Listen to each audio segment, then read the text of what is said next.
Good afternoon, everybody. Welcome back to the channel. If you are new here, my name is Jason. My wife, Valerie, and I are Canadian expats. We've spent the last 4 years traveling around the world to various places and making videos about slow travel and living abroad.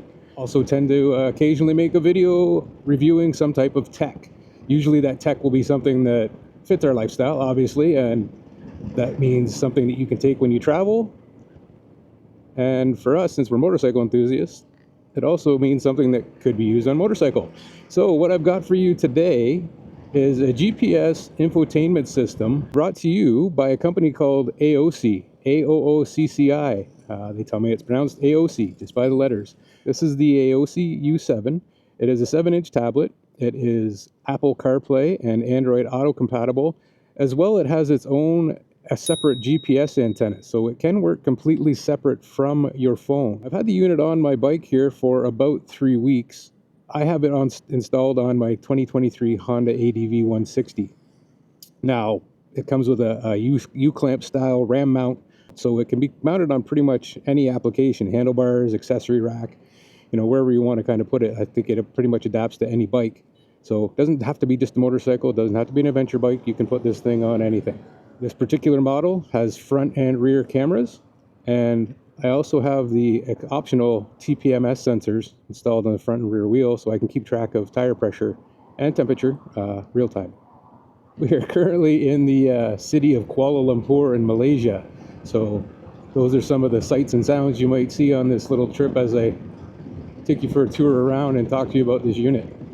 Right now I am just headed for a gas station, and then we'll go find somewhere where we can maybe grab a nice coffee and sit and talk about this unit for a few minutes. All right,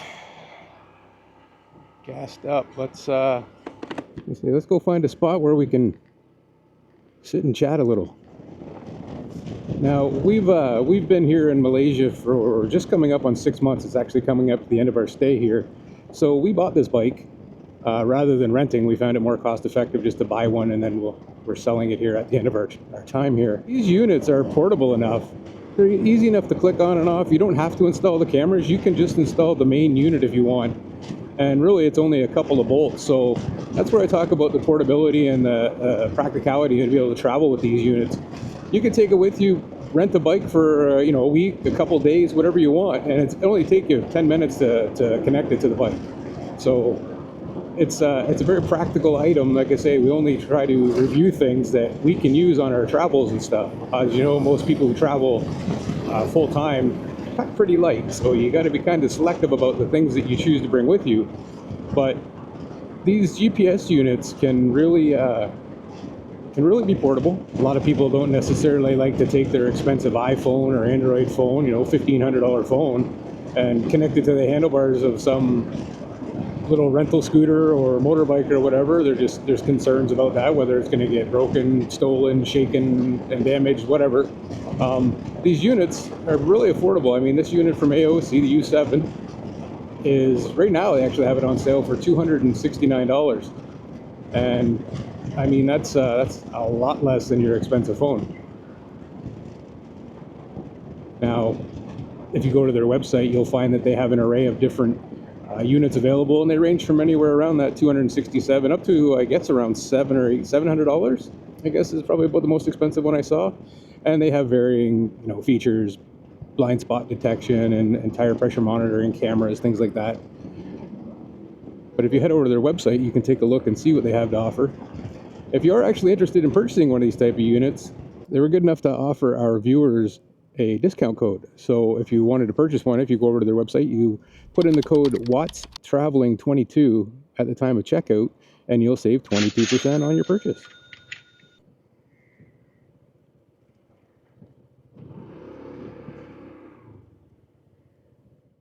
Lucky Food Store, right here at the park. Iced coffee acquired. We can head back to the bike, and I'll tell you all about this GPS unit. So we got a 7-inch display screen here. I know it's a little hard to see the glare and all, but 7-inch display unit, and it is mounted just on a little U-clamp mount with the adjustable ball ram. You can see the balls there. Now this unit's somewhat detachable, quick detach. It's got a magnetic head. So this little cup unit here just drops on, clicks into place, and then you've got to disconnect 3 wires. There's a GPS antenna, as well as 2 other wired leads over here, and then you can just take the whole unit off. Of course, here on the front, mounted front camera, very short distance, just pulled the wire up and tied it into place. On the rear, got the camera mounted up here underneath the tail light. Again, oh, it's kind of dirty. Got to get to the bike wash after this. So there's the rear mounted camera. And one other feature I wanted to point out quick, I've just got it wire tied in place for now rather than permanently mounted. It does have a double-sided stick-on tape on the back to more permanently mount it, but this is a separate GPS antenna. So why that GPS antenna is important? When you're using the GPS for mapping and you're connected by Android Auto or Apple CarPlay to your phone, it's using data from your phone to calculate, where you are. If something were to happen to your phone, whether it broke, got lost, ran out of battery, something simple like that, through CarPlay and Apple CarPlay and Android Auto, you won't have GPS mapping anymore for turn-by-turn directions. But because this unit has its own separate GPS antenna, it allows it to connect to the GPS satellites regardless of whether it's connected to your phone. Now, generally you won't have turn-by-turn directions, but it will show you where you are on the map, so you can at least get your bearings as to where you are and see on the map where you need to go and kind of map it old school. Remember your directions and just follow the map visually in front of you rather than turn by turn. But you can also download offline maps, which will then give you turn-by-turn directions whether you're connected to your phone or not. Now, that's a big feature for some people because you don't want your expensive phone out and connected and in use, or maybe you're saving your battery because you need it for when you get to where you're going. For whatever the reason, this can allow you to use the unit completely standalone and still have your mapping.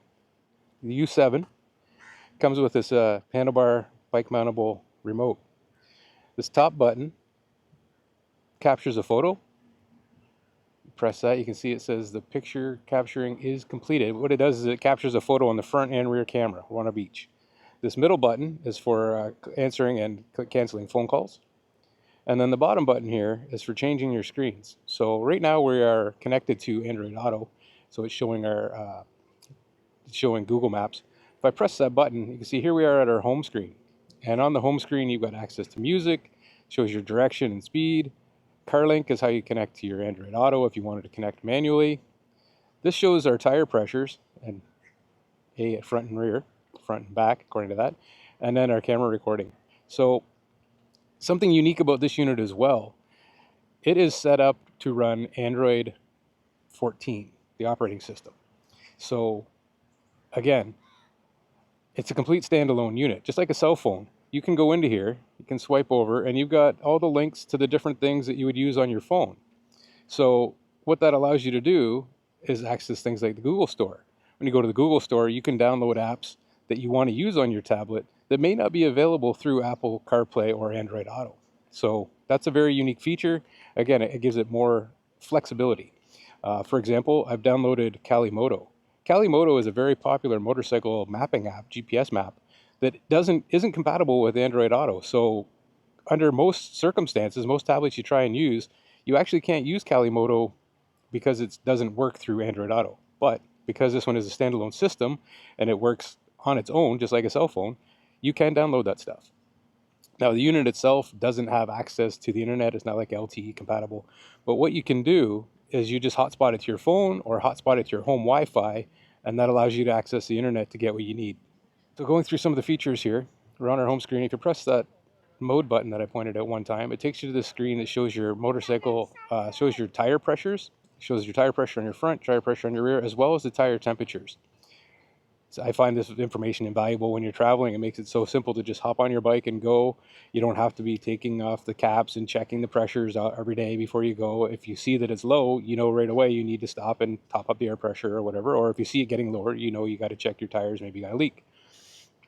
Okay, so we go to the next, press it again. Here we have our front camera. Now, from the cameras, once it's into these screens, you can swipe to see the rear camera or the front camera, Or you can set it where you get a split screen and you've got a shot of the front and the rear at the same time. Hit that button one more time. And that takes us back into Android Auto. So if you're familiar with Android Auto, it gives you access to things like mapping, phone calls. This is our Spotify music. You can set it up so you got split screens where you're split between mapping and music. You can touch on an individual one and get a full screen of just one app at a time. And if you click on it so you see these dots, open that menu, and that'll show you all the apps that are available to you in Android Auto. So again, these are only the Android Auto compatible apps that show up in here. And outside of here, from your home screen, we'll go to the home screen, that's where you access all the apps that are on the tablet that aren't necessarily Android Auto compatible. Much like your cell phone, from the home screen you can go into settings. That gets you into things like Wi-Fi, Bluetooth, airplane mode, hotspot where you can hotspot to the tablet. So if you're familiar with the Android operating system, if you have a Samsung or an Android-based phone, this is going to be very familiar to you. You can swipe down. Here we have a power off button and more settings. So same idea, you go into settings and it's going to look very much like your phone. Network connections, connected devices, all that kind of stuff, the apps that you're running, shows the storage that you have available, as well as display, things like that. So very, very much familiar like a cell phone. Now, from the home screen, the three lines here, just like on the bottom left of your Android touch phone, that's going to show you any apps that are currently open. So you can just go through and close up those apps anytime you want, clear off what's running in the background, which apparently was a lot. Okay. Here on the home screen, let's say you wanted to access, right now it shows that we're recording. It automatically records when you turn it on. Now, if you want to access what you're recording, swipe over and go to this video file. What that'll do is opens up and it shows you all of the videos. Viewing will stop. So video recording stops when you go into this thing. That's fine. So as I was saying, the front and rear cameras record simultaneously. So you've always got a front and a rear and a front and a rear. As you go through these, they're staggered. And you can go back through here and review whatever you want. In the settings, you can set it up to record for 1-minute intervals or 3-minute intervals, or I think up to 5-minute intervals. So this, obviously the longer recording loops you do, the bigger the videos. This particular unit they sent me a 64 gig SD card to record to.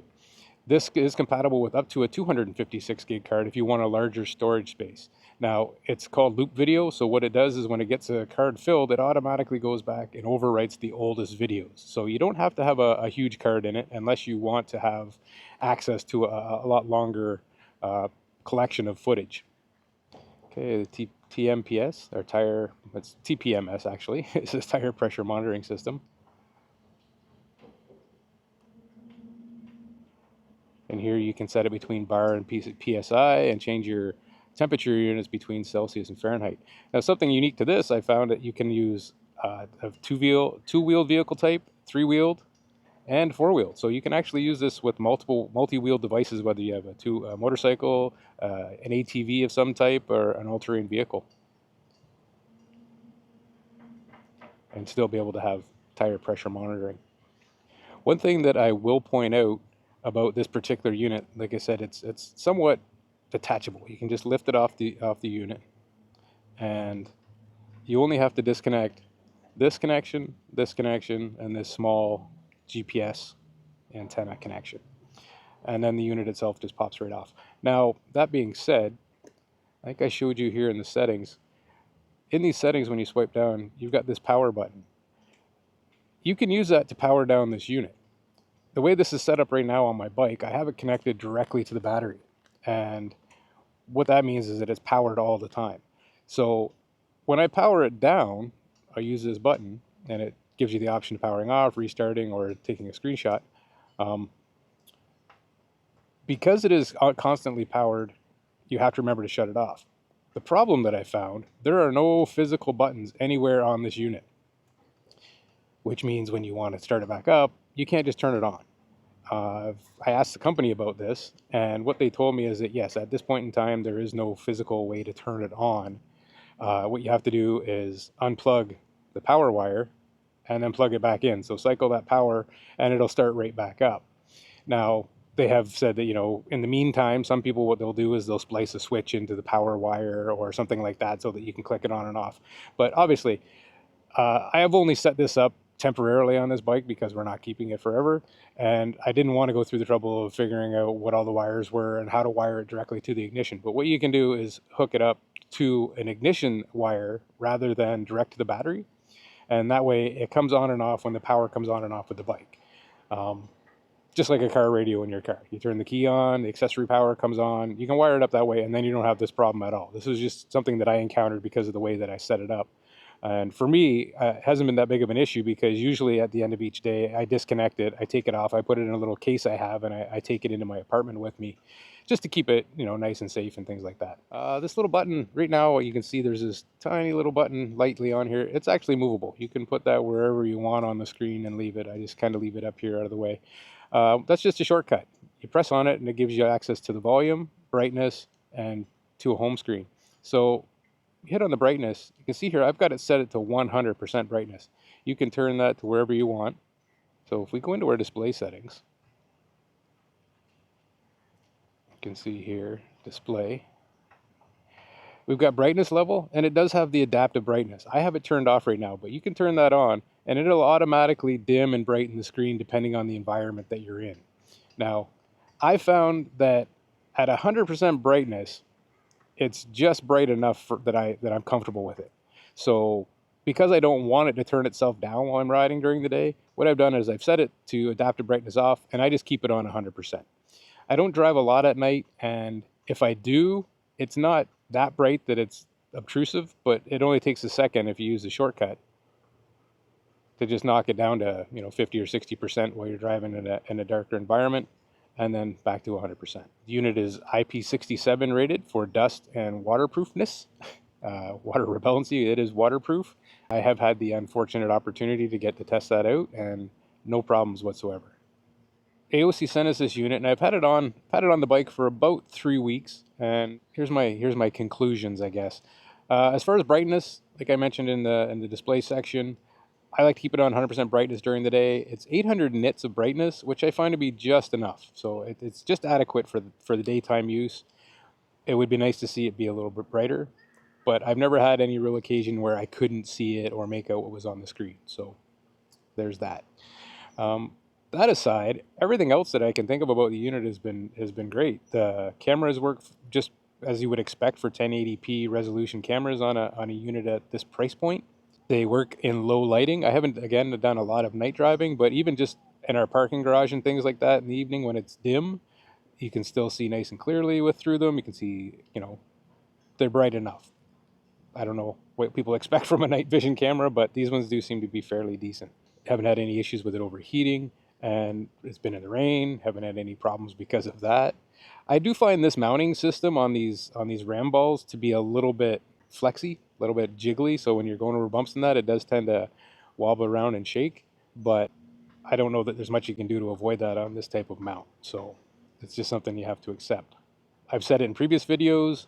As far as features, I do like having a rear-mounted camera on a motorcycle. I find that big rear view mirror effect is very desirable. I like to be able to see the vehicles coming up behind me, and I find that often with mirrors, you're seeing arms and elbows and things like that, and not really seeing behind you. So this does give you a clear field of vision, which I find super nice, especially like on the highways and things like that, when people can kind of come flying up when you out of the blue. The remote control. So it does come with that handlebar remote, which I do strongly suggest you install. What I find is that if you're driving, trying to make your way through the different screens and things like that while you're driving can be a little bit cumbersome and really take your eyes off the road. But literally with the press of a button right under your thumb already, you can just skip through and get to your cameras, or just skip ahead and get to your mapping. So you don't have to take your eyes off the road, and you don't even have to take your hands off the handlebars, just a thumb. Highly recommend that. As far as the magnetic head goes, I did have an issue with mine. I'd say it's mainly because of where we are currently located. There's a lot of speed bumps here. The mount actually broke. On the back here, this mount actually broke. Where it's connected on the back, here, this centerpiece actually broke, and it started to kind of pull away. I noticed that the unit was sitting kind of crooked, And what I ended up doing temporarily is I put some super glue on that to hold it together, and it's been fine. Just because that one did let go.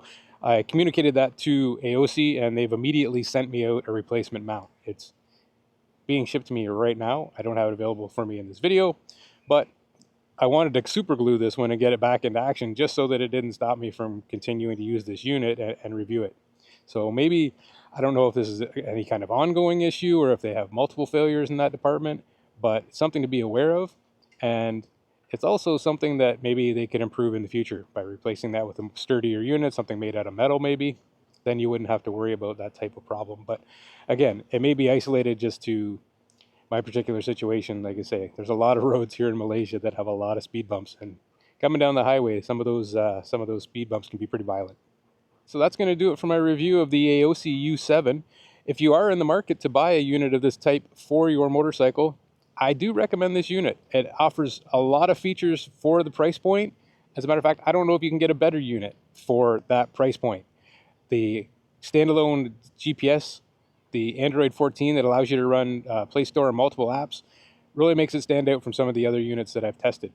If you are interested, in the description below you will find a link to their website, and also there's a reminder that down there is also the Wattstraveling 22 discount code. It'll save you 22% at the time of checkout. If you've made it to this point in the video, thank you so much for your time. If you're interested in seeing more videos like this or our usual travel videos, remember to click on the subscribe button below, as well as the notification bell so you're notified when we post our new videos. As always, ride safe and safe travels. Bye for now.